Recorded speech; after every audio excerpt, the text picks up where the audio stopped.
The sun was beginning to set across the golden savannas of South Africa's Pilanesberg National Park. The air was thick with the earthy scent of dry grass, and the call of distant wildlife echoed in the wind. It had been a long, brutal day for Ranger Daniel Moretti, a man who had devoted his entire life to the protection of endangered animals. A former soldier turned conservationist, Daniel had witnessed the worst humanity could do to both each other and to nature. But what kept him going was his unbreakable bond with the wildlife he protected. To him, they weren't just animals. They were souls, guardians of the land. That evening, as he patrolled alone in his off-road Jeep through a rarely monitored quadrant of the park, Daniel noticed something unsettling. Tire tracks, fresh ones, and, worse, they veered off the legal trail. Poachers. Driven by instinct and duty, he followed the tracks deep into a territory known to be frequented by a particularly territorial lion pride. But Daniel wasn't afraid. These lions knew him. He had watched many of them grow from cubs. He'd named them. He'd fed them during droughts. They weren't just lions. They were part of his extended family. But that evening, fate was not on his side. His Jeep hit a concealed ditch and flipped violently, throwing Daniel through the windshield. The impact was devastating. Bones shattered, his head hit a rock, and his body laid twisted and immobile in the tall grass. Blood oozed from a deep wound on his temple. His breathing slowed. Darkness crept in. For hours, the ranger lay unconscious and helpless, exposed under the dimming African sky. The savanna came alive around him. Predators prowled, unaware or uninterested in his broken form. But he was in lion territory. And as the moon rose, soft paw prints pressed into the earth. A pair of golden eyes blinked through the bush. Then another set, and another. The pride had found him. Led by a massive lioness named Nasha, a fierce matriarch known to the rangers, 5 lions emerged from the bush. They circled Daniel's motionless body in silence, their presence enormous against the stillness of the night. One of the younger lions growled low, inching closer, nose twitching as it sniffed the blood. His ears flattened, tail lashing. Was it curiosity or the beginning of a predator's instinct? Then Nasha growled sharply, a warning. She stepped forward, placing herself between Daniel and the others. Her massive frame stood over the ranger protectively. She sniffed his face gently, then licked his temple where the blood flowed. Her deep amber eyes watched him, not with hunger, but with something closer to recognition. The other lions paused. Nasha lay down next to the unconscious man, her body curled slightly around his. The rest of the pride, uncertain but obedient, settled nearby. Not a sound. Not a single movement that hinted at aggression. The great predators had chosen to watch, to wait, to guard. Hours passed. Back at base, Daniel's absence triggered concern. He was never late without calling. A young trainee reported that Daniel had mentioned investigating a poaching trail earlier. A search party was formed, but with night falling, their chances of finding him were slim. Then, just as hope began to dim, something extraordinary happened.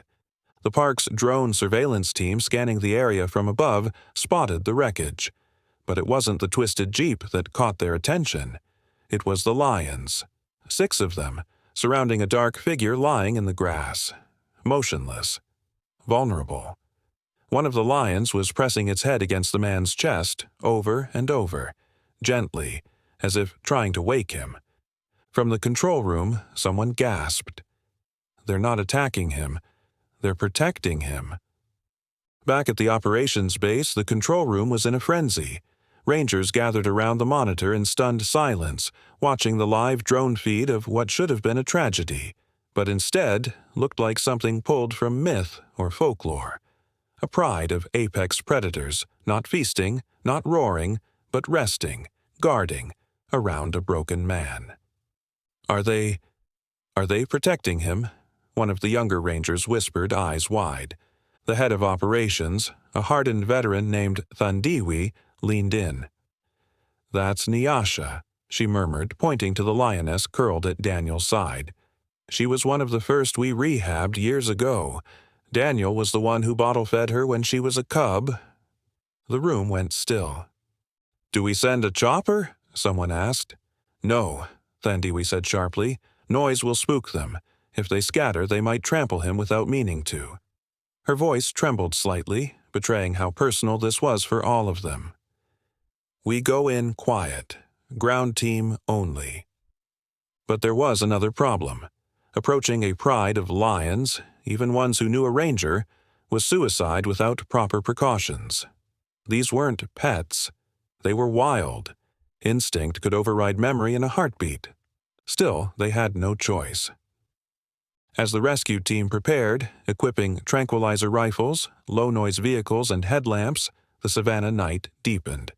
Meanwhile, back on the ground, Daniel stirred. Barely. His fingers twitched. His head lolled to the side. Nasha noticed first. She rose slowly, approaching his face again. Her giant paw hovered over his chest before she leaned down and sniffed. When Daniel moaned faintly, she let out a low, rumbling purr. A sound not of aggression, but of reassurance. Somewhere in the haze of unconsciousness, Daniel's broken body registered warmth, pressure, presence. And somehow, without fully waking, his hand moved. It brushed against Nyasha's mane. The lioness didn't flinch. Instead, she stayed with him, closer than ever. The pride looked to her and, sensing no alarm, remained calm. For now. Meanwhile, the rescue team was already halfway through the trek, moving on foot through high grass and thick brush.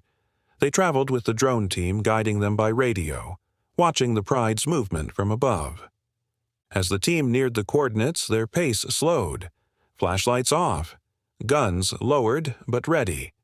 Every step was deliberate, soundless. Even a snapped twig could change everything.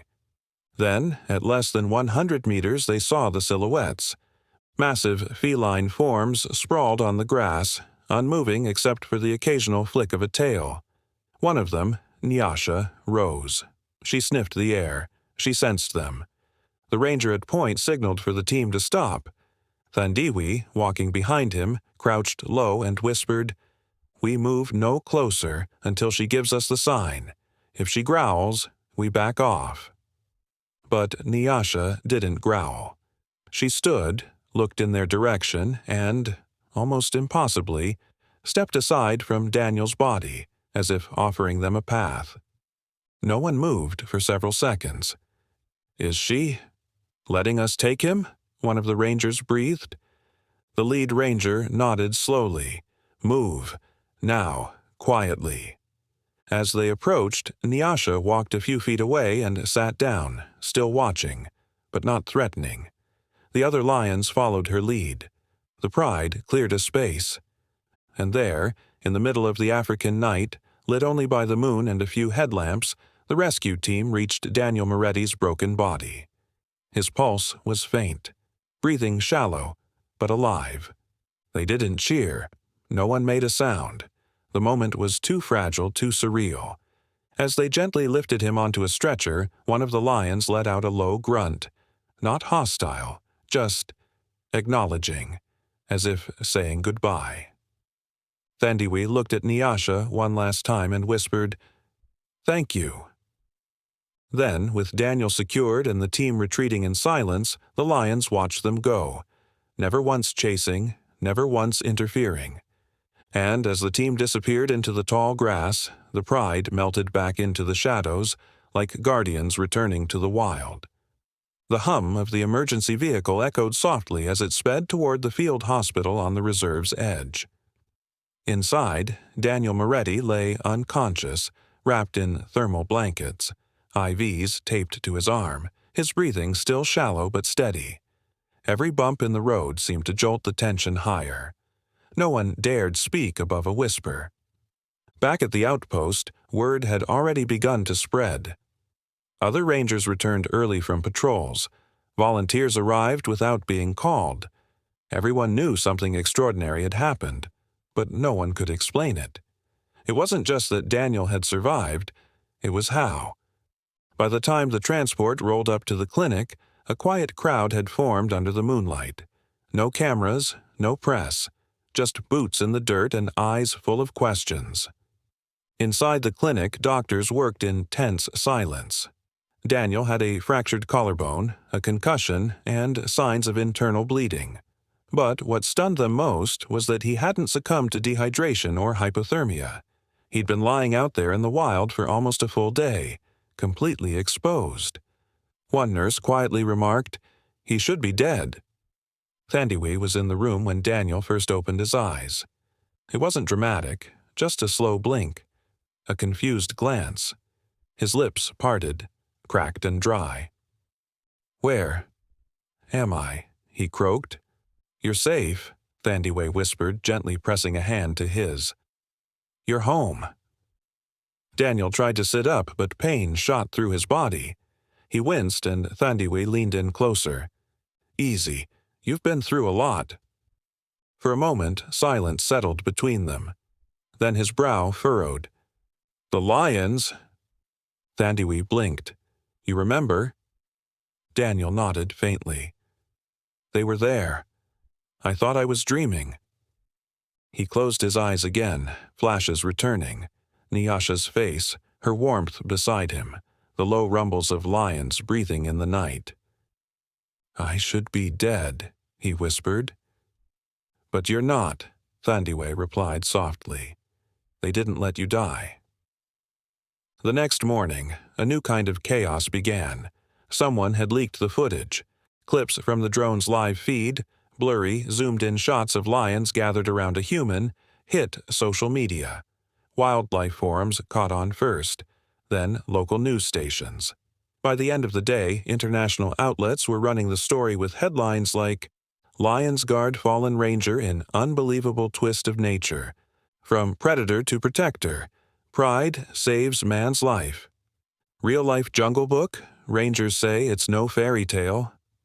The reserve's phones rang non-stop. Some wanted interviews, others wanted explanations. Scientists demanded access to the footage. Animal behaviorists began writing think pieces. And yet, none of it captured the feel of that night. The raw silence, the looming awe, the realization that something sacred had just happened. Daniel, now stable but weak, refused most interviews. But when a conservation journalist finally sat beside his bed, notebook in hand, Daniel spoke plainly. "I don't think they saved me because they saw me as a friend," he said. "I think they saved me because they remembered me as one of theirs." The quote exploded online. Within hours, tributes began pouring in from around the world. Artists sketched Nyasha and her pride. Songs were written. Conservation groups seized the moment to raise awareness and funds. But even as the story went viral, the people closest to Daniel stayed quiet. For them, it wasn't about fame. It was about the bond. The one forged in silence, in wilderness, in something deeper than science could ever fully define. Days later, Daniel was wheeled outside into the warm sun. He closed his eyes, listening to the wind rustle through the tall grass. Somewhere out there, a lioness walked under that same sky. Maybe Nyasha remembered, maybe she didn't. But Daniel did. And he would for the rest of his life. It had been 3 weeks since Daniel Moretti returned from the brink of death, and the rhythm of the Pilanesberg Reserve had resumed. Or so it seemed. But for Daniel, time now moved differently. Everything, every sunrise, every bird call, every gust of wind, felt louder, closer, more alive. The wheelchair didn't bother him. He rolled through the gravel paths of the base camp with quiet strength, nodding to colleagues who looked at him with new reverence. They didn't just see a ranger anymore. They saw a man who had been chosen, saved, by the very creatures they had all sworn to protect. Every day, he asked the same question. Has there been a sighting? They knew who he meant. The lioness. His lioness. But Nyasha hadn't been seen since the incident. The pride had vanished into the deeper thickets of the reserve, out of range of even the drones. Rangers spotted tracks, massive paw prints near watering holes, but never more. It was as if, after completing her mission, she had disappeared like a ghost. Still, Daniel waited. He returned to the field hospital's rehabilitation room twice a day. Physical therapy was grueling, but every pull, every push, was powered by a single thought. I have to see her again. Dr. Ryan, a trauma specialist from Johannesburg, had been brought in to oversee Daniel's recovery. During one session, he asked bluntly, "Why does it matter so much?" Daniel wiped sweat from his brow and looked the doctor dead in the eye. "She didn't run from me. When everyone else thought I was gone, she stayed. That's not instinct. That's choice." The doctor didn't reply, but his gaze lingered, curious, maybe even a little shaken. That evening, Daniel rolled out toward the observation deck near the southern ridge, the place where he used to lead educational hikes before the accident. It overlooked the golden plains where elephants grazed like shadows against the fading light.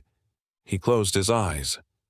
The wind carried the distant cries of jackals, the rustle of tall grass, the ancient voice of the savannah. And then, a crackle in his radio. "Base to Moretti. We may have movement near Sector 9. Possible pride gathering. Repeat, possible lions near the old riverbed." Daniel froze.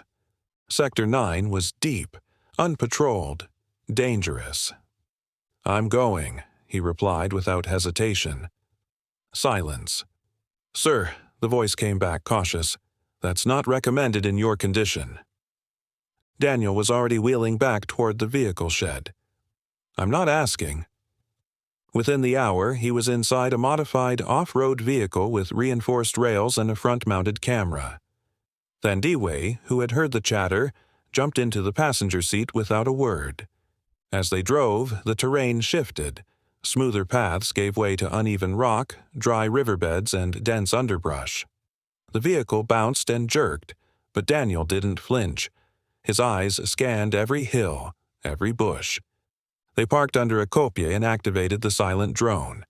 It rose like a ghost into the air, its camera panning the savannah in wide, sweeping arcs.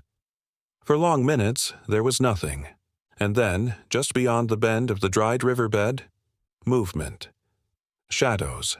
Thandiwe zoomed in, 6 lions, then 8. And there, moving with quiet authority through the tall grass, was her, Nasha. The scar across her right eye caught the light. Her golden coat rippled as she turned her head toward the drone. For a moment, it looked as though she stared straight through the lens, straight into Daniel's eyes. He gasped, but what happened next stopped both of their hearts. Nasha stepped forward, slow and deliberate. Behind her, 2 smaller lions, young, barely more than cubs, followed clumsily. She was leading them, training them, and she had brought them to this exact spot.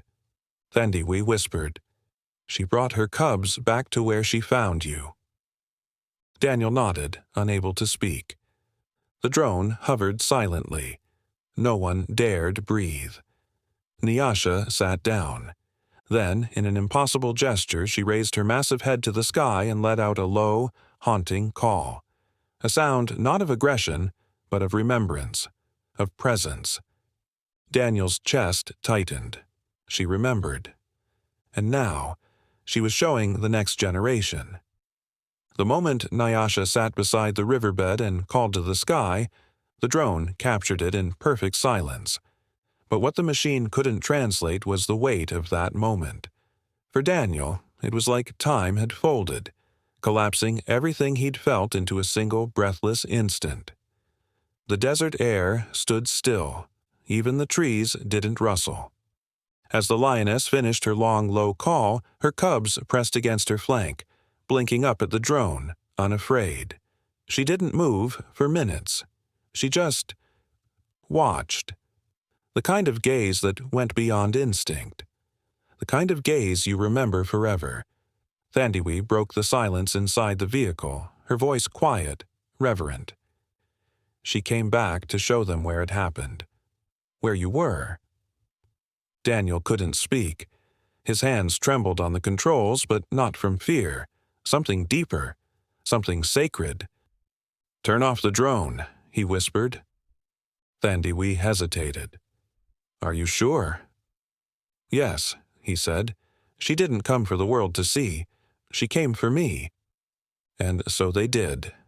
The image faded from the screen, and for a while they just sat there, looking out at the landscape that now held a permanent place in both their hearts.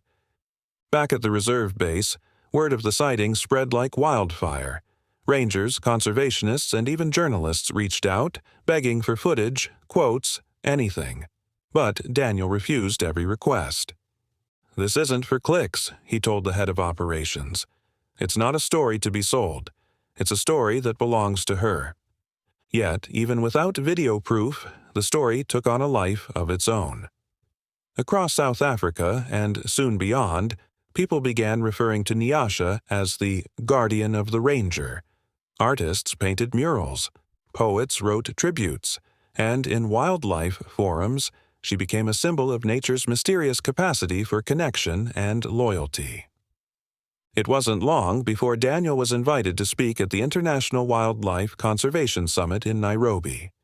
Wheelchair-bound but stronger than ever, he took the stage with thousands watching, many expecting to hear a story about survival or perhaps about bravery.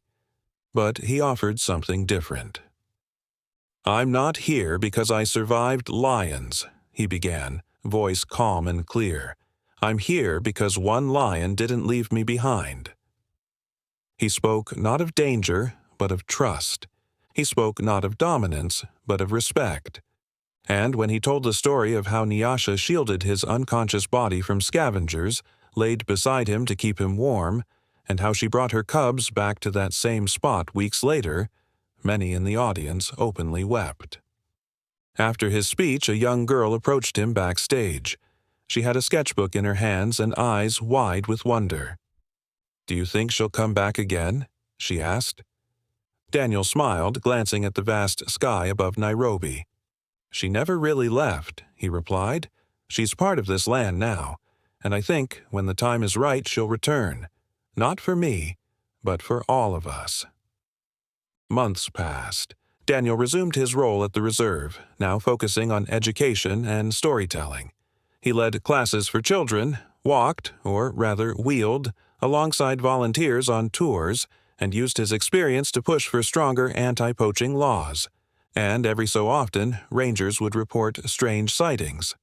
A lioness, scarred but majestic, perched on a rocky outcrop, watching from a distance. Unbothered, unthreatened, unafraid. Some say she was looking for someone. Others say she was watching over someone. But Daniel knew. Nasha had never needed to look for him again, because some bonds, no matter how wild, can never be broken. This story moved you? Don't let it end here. Share it and let the world feel what Nasha taught us.